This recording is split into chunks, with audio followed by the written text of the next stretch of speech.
Bom, pessoal, vamos estudar agora um protocolo chamado DNS. DNS é um dos protocolos mais famosos e mais cobrados em prova para concurso, tá? Então vamos ver aqui, ó, o que significa DNS? Domain Name System. Cuidado aqui, tá, pessoal, com o termo system, porque muita gente diz que é server, né? Tá, existe o Domain Name Server, que seria a máquina, mas o protocolo é o Domain Name System. Walter, isso é importante? É sim, pessoal, é tão importante que já caiu em prova.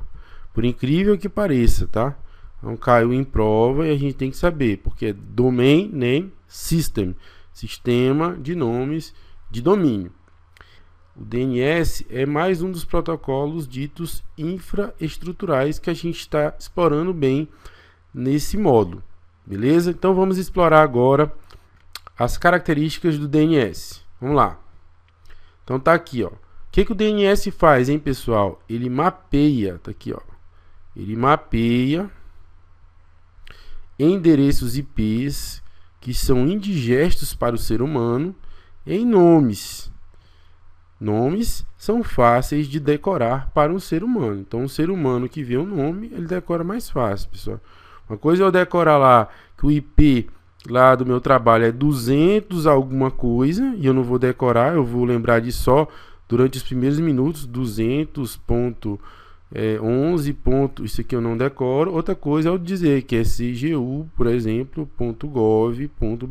Eu consigo ter uma regra de construção, né, que o meu cérebro compreende bem, e aí o DNS é responsável depois por converter esse nome em um número IP. Esse é o serviço que ele faz, tudo bem? Ele também, pessoal, é um banco de dados distribuído. Existe uma discussão filosófica se ele seria um banco de dados ou não, mas o fato é que a corrente majoritária afirma que sim, o DNS é um banco de dados distribuído. Contendo o quê? Contendo informações sobre um conjunto de nomes, tá? Então, o DNS é um banco de dados distribuído. Mais uma observação. Então, pessoal, como que a gente faz para mapear nomes em IPs? Só através do DNS? Não, pessoal, a gente tem o mapeamento plano, que a gente pode chamar de tabela, e o mapeamento hierárquico propriamente dito, que nesse caso aqui é o DNS. Tá? É um mapeamento em árvore. Tudo bem? E Walter, o que seria o mapeamento plano? Pessoal, é só lembrar, por exemplo, aí, né, da sua lista de contatos do celular, tá? Então eu tenho um arquivo, né, que ele faz o mapeamento entre o nome e o número, tá? Então, hoje a gente viciado aí nos smartphones, nos celulares, às vezes você nem lembra mais qual é o número de determinada pessoa, por mais próxima que ela seja, tá? Então você não lembra, ou seja, se você perder aquela lista de contatos, você não consegue mais se comunicar com ninguém, talvez nem com a sua mãe, nem com a sua esposa, dependendo do nível aí de abstração. Essa lista de contatos, ela faz um mapeamento do tipo plano. Por que plano? Porque só uma lista só serve para aquele equipamento. Não é um repositório central que eu possa estar utilizando. Tá? O DNS já é o contrário, um repositório central que todos podem fazer uso dele. Então tá aqui, ó. DNS usa a abordagem hierárquica. A gente vai ver que essa árvore, na realidade, árvore não é qualquer árvore, tá? É uma árvore invertida, tá? Você vai estar essa observação um pouco mais na frente. Então, ele usa uma abordagem hierárquica e ele vai mapear nomes com essa construção aqui, ó, www.cursos.telemedia, pucrio.br, ftp, nasa, gov, serve1, acme.com.br. A gente vai ver qual que é a regra de construção desses nomes, tá?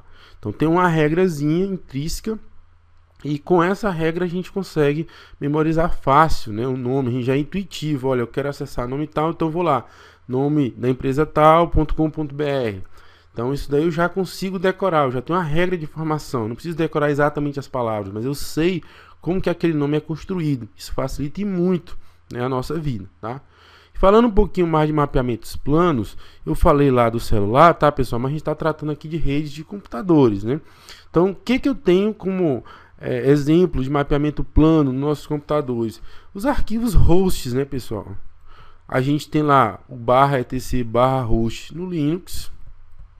E aqui a gente tem o c.hosts aonde? No Windows, tá? Que são exemplos de mapeamento plano. Então, vem a pergunta, Valdo, mas se eu posso fazer um mapeamento plano, o DNS, ele é indispensável? Indispensável, tá aqui a palavra, ó, indispensável. Aí eu vou dizer, não, né, pessoal? Ele não é indispensável, mas ele é essencial. O que quer dizer isso, Walter? Como é que ele é indispensável e ele não é essencial? Porque, pessoal, indispensável quer dizer o seguinte, eu não posso viver sem ele. A realidade é que eu posso viver sem ele, como a gente vai até falar um pouco mais na frente. O problema é que viver sem ele é muito difícil, tá? Então ele se torna essencial, porque com ele eu consigo fazer mais coisas, tudo bem? Mas a gente vai detalhar isso ao longo da aula, beleza? Vamos para frente. Vamos conhecer mais características aqui. Tá em nova transparência. Então a gente vai começar agora a falar de alguns componentes, tá, do sistema DNS. O primeiro deles aqui é o que a gente chama de domínio, tá, pessoal? Domínio. Você já deve ter visto aí mexendo no seu Windows, tá? Domínio é um nome de fácil memorização. Olha aqui o que eu falei, né? O DNS ele nasceu para ser de fácil memorização. Diferente do IP, que a gente não consegue memorizar direito. E serve para localizar, identificar, tá? E identificar computadores na internet. Tá? Então aqui, computadores na internet. A gente vai ver, pessoal, que eu posso ter um DNS privado, não necessariamente precisa ser a internet, tá? Mas o DNS nasceu no TCP/IP e nasceu para a internet, tá? Lembrando que a internet nem sempre esteve dentro das nossas LANs, tá? Então, todas as definições são feitas com base na internet, na rede das redes, tudo bem? Então, fácil memorização aqui em cima, né? E localizar e identificar. Por quê? Porque ele faz mapeamento do nome com o IP. Então, se eu tenho esse mapeamento, em algum momento alguém disse onde é que está aquele IP. E aí eu consigo mapear, tudo bem? Então, aqui, ó. Domínios possuem servidores autoritários para responder pelas máquinas e subdomínios. A gente vai ver mais na frente o que é um servidor autoritário, tá? E aí ele vai resolver máquinas, né, e subdomínios. Tudo bem? Outra definição importante é a definição de zona. Então tá aqui, ó, zonas são regiões hierárquicas de um domínio gerenciadas de forma distinta em servidores distintos. Então, cada zona vai estar no servidor DNS distinto, tá? Então aqui eu tenho o conceito de domínio e eu tenho o conceito de zona. Zona são regiões hierárquicas gerenciadas por um servidor DNS. Tudo bem? E aqui a observação que eu falei para vocês, tá? É que o DNS não é qualquer árvore, né? É uma árvore do tipo invertida, ou seja, ela cresce para baixo, tá? A gente vai ver uma representação lá. E nessa representação também, que a gente vai ver daqui a pouco, vai ficar mais claro os conceitos de domínio e os conceitos de zona, tá? Beleza? Vamos seguindo aqui, vamos massagear na orelha de vocês, mas ao final vai estar tudo explicado. Então tá aqui, ó, mais características sobre o DNS. Mecanismos descentralizados. Pessoal, eu estou falando do mecanismo. Eu não estou falando da gerência. Mecanismo quer dizer que ele é distribuído aí por máquinas pelo mundo. Cada máquina tem a sua competência e essa competência é delegada. Porém, a gerência desse troço aqui, ela é centralizada e ela não está lá na ONU, não, pessoal, como é uma briga, né? Hoje aqui, no dia que eu estou gravando essa aula, é por isso que a gente tem que fazer esse tipo de observação, porque daqui a um ano vocês podem estar assistindo essa aula, de repente não é mais assim, mas hoje quem domina isso aqui não é a ONU, tá, pessoal? Ah, mas a internet é do mundo, sonha. Então não é do mundo, tá? É gerenciada pelos Estados Unidos. Apesar de que a entidade, né, que regula, a gente vai ver que entidade é essa, que regula, diz que a entidade, né, multidisciplinar, tarará, tarará, mas o fato é que é os Estados Unidos, né, que dominam, né, com mão de ferro esse cara, tá? E assim, pessoal, eles têm razão, né? Eles criaram a própria internet, tá? Então agora eles vão chorar para abrir mão. A comunidade internacional está pressionando, quem sabe vai, né? De repente eles entregam isso para uma organização efetivamente internacional, mas o fato é que eles criaram e agora eles estão exercendo o direito, tá? Mas o que acontece? Todas as nações, elas têm medo, é que um dia, num caso extremo, os Estados Unidos vão lá e simplesmente desligam o DNS. E aí a gente vai viver sem ele, mas como eu te falei, né? Vai ser muito difícil. Se os Estados Unidos, por exemplo, estiver sofrendo um ataque, ele pode desligar o DNS para o mundo inteiro. E aí todo mundo vai ter que lembrar do IP e ninguém vai conseguir lembrar. Por isso que o mundo está pressionando. Por isso que eu estou me estendendo nesse ponto e por isso que eu estou falando. Ele é descentralizado no mecanismo, mas na gerência não, tá, pessoal? A gerência ainda hoje, nesse dia, ainda é dos Estados Unidos. Então vamos lá. A responsabilidade pelas partes de espaço de nome é delegada. Então, por isso que o mecanismo é descentralizado, porque há uma efetiva delegação. O que quer dizer que é efetiva? Aqui embaixo está descrito, ó. Porque o que acontece? A zona BR, ou seja, o servidor que cuida do BR, nada sabe sobre a zona com BR, que está debaixo dele. A gente vai ver que na árvore o com BR está debaixo do BR. Então, poderia se achar que o BR sabe de tudo. Não, ele só sabe onde é que está o DNS, né, o servidor responsável pelo com BR. Diz assim, ó, se alguém quiser saber sobre qualquer coisa dentro do com BR, eu, BR, vou direcionar para ele. Eu não vou resolver isso, não. Ah, mas ele é subordinado seu. Tá, mas eu deleguei essa função. E o mecanismo é descentralizado. Então, ele só sabe quem são aqui, ó. Tá aqui, ó. Quem são os servidores DNS para essa zona. Mas ele não conhece a zona a fundo, apesar de ser hierarquicamente superior. Tudo bem? Isso é um mecanismo efetivo de descentralização. Tá bom? Então, vamos lá, ó. Mais observações aqui nessa próxima transparência. O protocolo, ele é híbrido, tá? Eu chamo também, né? Ele é híbrido, não, protocolo híbrido. E eu também chamo esse protocolo, você já deve ter acostumado, de patológico, né? O que quer dizer patológico? Quer dizer que ele tem alguma patologia. Ele não segue os padrões normais, ou pelo menos comuns, que a gente vê nos protocolos TCP/IP. Qual é o híbrido dele? É que, pessoal, ele atua tanto com o DP como com o TCP. Então ele é tanto o DP quanto o TCP. Mas ele usa sempre a mesma porta, que é a porta 53, tá? Isso é uma característica apenas do DNS, tá? Não consigo imaginar outro protocolo que tenha essa mesma característica. Beleza? Então ele usa o DP e TCP, mas sempre na porta 53. Mas em que circunstâncias, Walter, ele utiliza o DP e utiliza TCP? Tá aqui, ó. Utiliza na camada de transporte o DP, né? Tá aqui o DP, tá aqui, vamos lá. Para recebimento de pedidos de consulta de resolução de hosts IP e vice-versa, até um tamanho, ó, tá aqui, ó.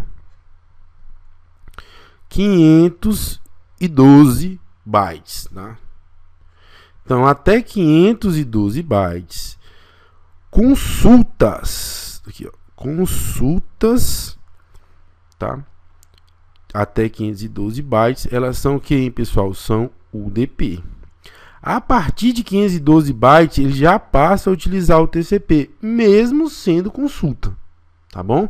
Continua sendo consulta, mas se for superior a 512 bytes, maior que 512 bytes, ele já usa o TCP.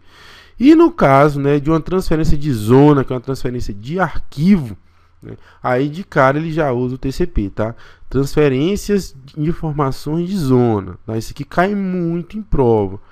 Transferências de zona, ele sempre vai usar o TCP. Em consultas, ele usa o DP abaixo de 512 e usa TCP acima de 512.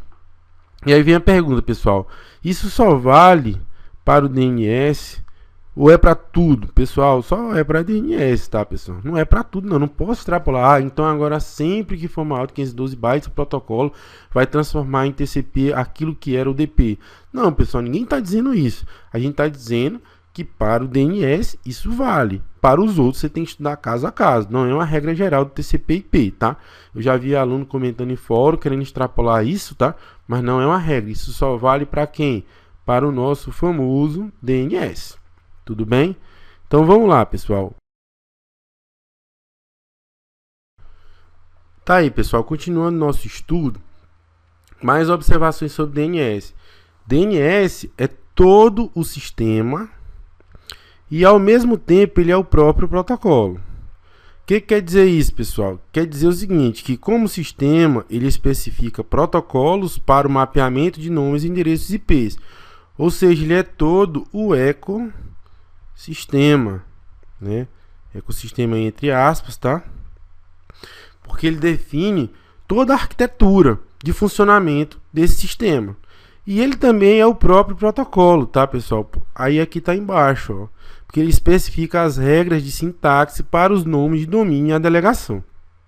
Ao mesmo tempo que ele é o sistema, system, ele é um protocolo, beleza? Ele tem essa dicotomia aí também. Então, nomes, né, os nomes que ele traduz são completamente independentes da organização da rede física e endereço IP. Pessoal, isso aqui, ó, é importantíssimo. Ele é independente, tá? Tanto da rede física, como da rede lógica, como dos endereços IPs. O que quer dizer isso, pessoal? Eu posso ter, ó, tá aqui os exemplos, um domínio com mais de uma rede. Ou seja, no mesmo domínio eu posso ter redes IPs diferentes. Eu posso ter uma rede com máquinas em domínios diferentes. E eu posso ter uma máquina em dois domínios diferentes. Ou seja, não há nenhum tipo de ligação entre a distribuição de nomes e a rede física e a rede lógica. Tá? Eu posso organizar da forma como eu quiser. É claro que existem melhores práticas, né? As práticas mais recomendadas. Porém, eu sou livre para fazer, porque há uma independência. Pessoal, isso aqui cai como água em prova, tá? Dizendo que eles são dependentes e a realidade é que eles são independentes. Beleza? Vamos seguir. Mais observações aqui sobre DNS, pessoal. Então tá lá, ó. Nome completo de um host é chamado de FQDN, ou seja, Full Qualified Domain Name, ou seja, nome de domínio plenamente qualificado, ou seja, o nome completo. Esse nome completo, ele é composto de duas partes, tá? São duas partes. A primeira corresponde ao host que pertence ao domínio. A gente vai ver que parte é essa. A segunda parte, né, do FQDN, ela identifica o próprio domínio. Então vamos lá, vamos fazer aqui um exemplo. www.provadeti.com.br.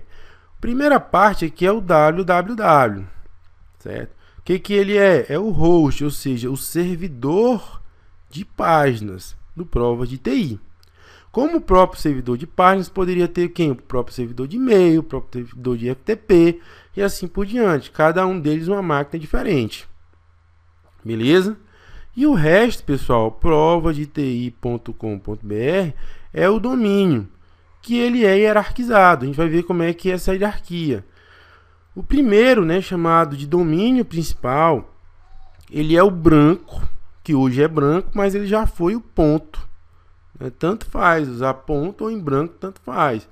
Então você não vê ele, mas ele está lá, o domínio principal. Esse é que é monitorado lá exclusivamente por quem? Pelo Zéu, nesse tempo que eu estou gravando essa aula. Daí ele delega os domínios secundários, que são o com. Walter, mas o com é secundário, mas é o primeiro que eu vejo. É, mas lembra, tem o branco ou ponto. Depois é que vem o com. E aí, como ele tem o gov, tem o net, tem o br, tem o FR de França, certo? Esses aqui são secundários, pessoal, e não primários.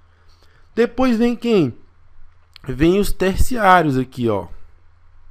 Então, eu não sou mais só gov, eu sou da NASA, gov nos Estados Unidos. Eu não sou mais BR, eu sou da PUC-Rio, tá? Eu não sou mais BR, eu sou uma com da BR. E assim, net, assim, co de UK, co Japão e etc.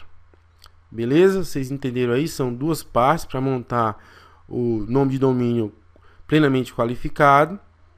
A primeira parte identifica a máquina dentro do domínio e a segunda parte identifica o próprio domínio.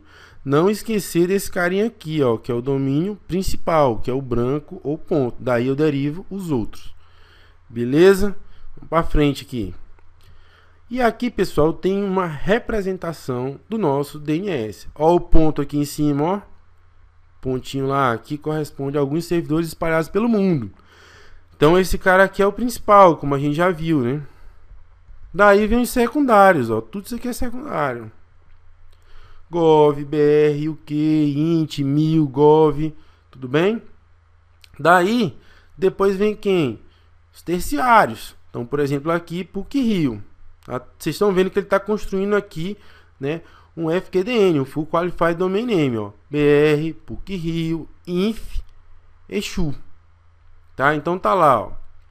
Exu, como é que eu descrevo isso aqui? Exu.inf.pucrio.br. Eu subo aqui na hierarquia, ó.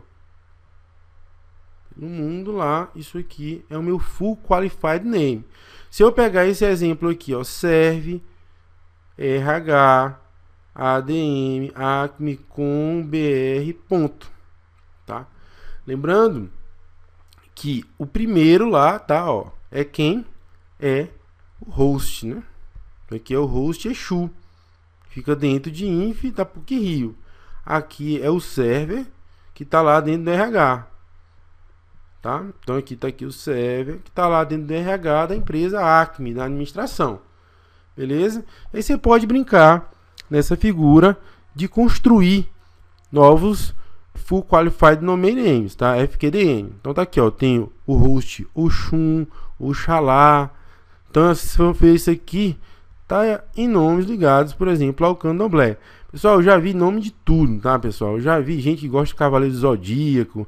Lá na CGU o pessoal gosta de deuses gregos e assim por diante, tá? Tem toda uma política para dizer isso aí, o que é um servidor, como é que eu nomeio, tá? Isso aí não vai entrar no mérito agora não. Beleza? Então vamos passar para frente. Então tá aqui, ó. Top Level Domain Names. Então tá aqui Top Level Domain Names, que na outra configuração a gente chamou de quê? Domínios secundários. Então tá lá, ó, BR, com Edu, Gov, UK. Então eles são chamados também de Top Level Domain Names, TLD, cujo registro é feito pelo Internic. Generic Top Level Domain Names, aí tá lá, .com, .net, .org.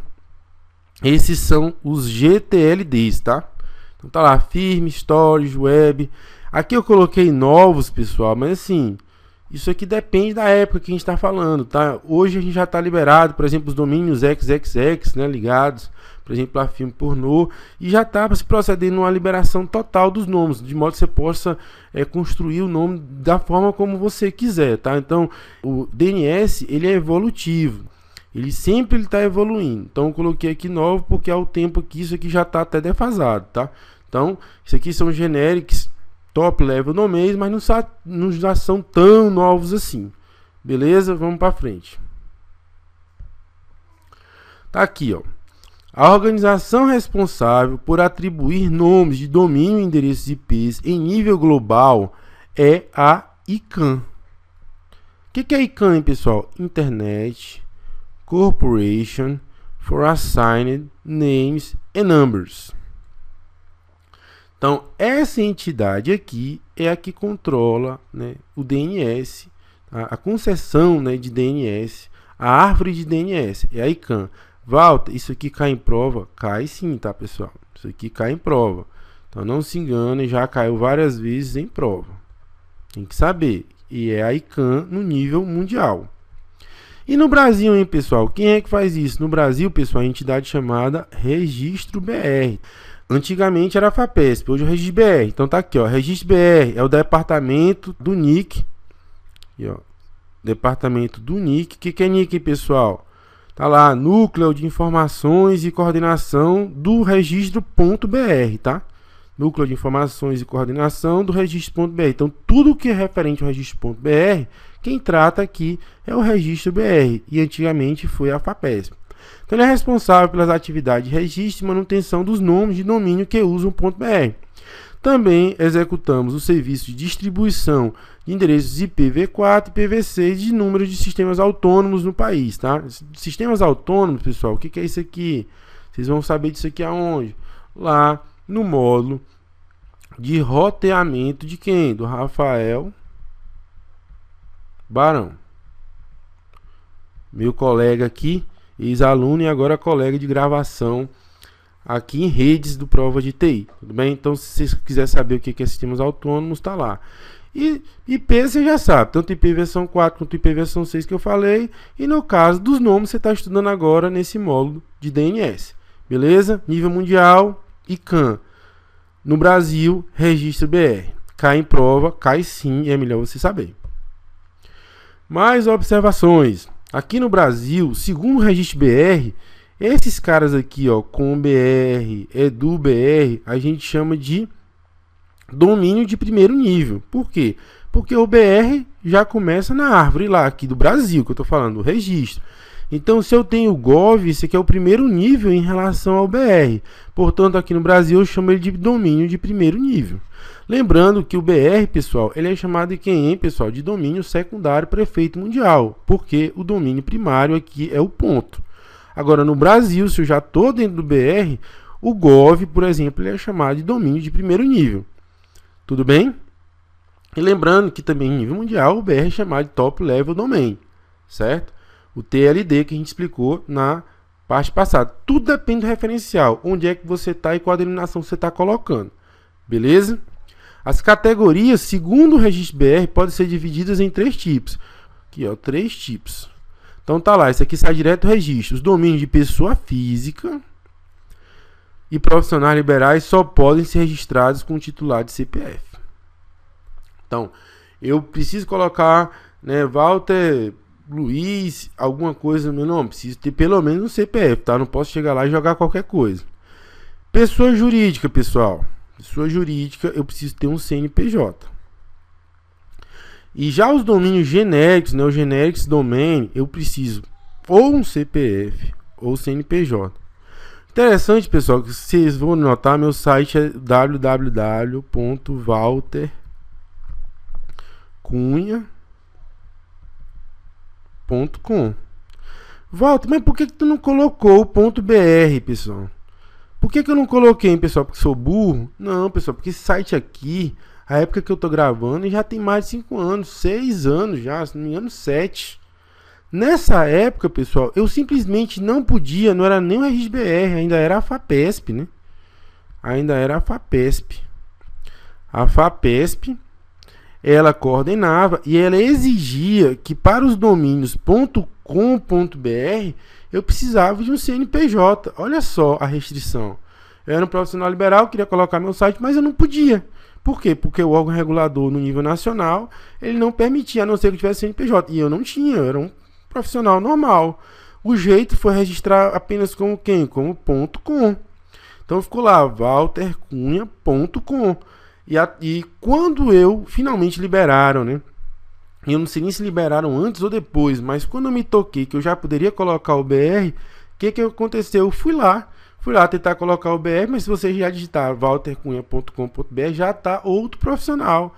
Ele pegou esse domínio, para ele, estava liberado, ele pegou. Aí não sei se ele já tinha um CNPJ ou se ele fez assim que liberaram o CPF. Eu sei que hoje meu xará lá, Walter Cunha, que se eu não me engano é advogado, está recebendo um tráfico violento por minha causa, né? Porque todo mundo está procurando waltercunha.com, que seria eu, vai cair no .br, que seria o intuitivo, né? Isso é a missão do DNS, né? Tornar intuitivo, e vai cair lá pro meu xará advogado. Tudo bem, Walter Cunha, né? Brother, então tá lá. Mas tudo isso é explicado no histórico, como o DNS está se procedendo. E é interessante vocês estarem sabendo disso. E é interessante vocês também saberem que eu não sou mongol, tá, pessoal? Eu quis tentar o BR para mim e não posso.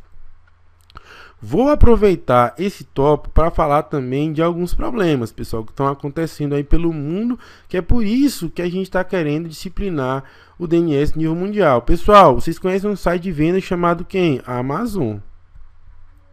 Amazon, tá aqui, ó, Amazon. Amazon, todo mundo sabe hoje, é uma das maiores lojas mundiais, se não for a maior, de vendas online. Amazon.com. Mas, pessoal, a Amazon... O que é a Amazon, hein, pessoal? Isso aqui é uma região brasileira, né? Região latina, não só brasileira. Uma região da América do Sul chamada Amazônia, em inglês. Será que essa loja...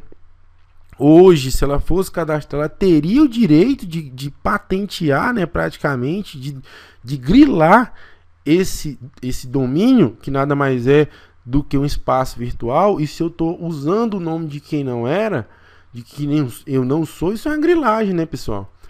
Mas hoje, o que está acontecendo? O Brasil, ele quer a Amazon para ele.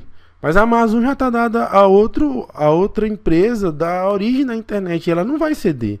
Então os dois têm direito, isso tem que ser julgado, né? Não sei como é que isso vai acontecer, tá? Mas essa é a grande briga hoje, né? A Patagon, por exemplo, a Patagon, será que não deveria ser da Argentina? Né? E assim por diante. Mas, pessoal, no histórico estava liberado lá, não existia regulamentação. A loja foi lá de boa fé e pegou, vislumbrou no futuro pegar isso daí para ela, tá? Só que hoje não é mais possível, tá, pessoal? Hoje com a regulação, devido a essas confusões que já deu, a gente, se você for querer colocar lá o nome de uma pessoa lá que não é você, simplesmente não vai ser deixado, tá, pessoal? Porque aí existe seu CPF aqui, ó, vão querer ver se você tem direito àquele domínio, etc, etc e tal. E a tendência é regular cada vez mais, tá? Já que a internet se tornou universal. Tudo bem? Então tudo isso está em questão hoje. Não sei como é que vai se proteger amanhã, quando você estiver escutando essa aula, mas isso está em confusão hoje. Será que a Amazon teria que estar nos Estados Unidos ou no Brasil, ou em algum país da América Latina, ou no conjunto do Mercosul? Será que o Patagon devia estar nos Estados Unidos ou devia estar com a Argentina? Certo? E assim por diante. Beleza? Então é uma questão aí até política, né? Geopolítica. A questão do DNS. Tá? Está caindo em prova.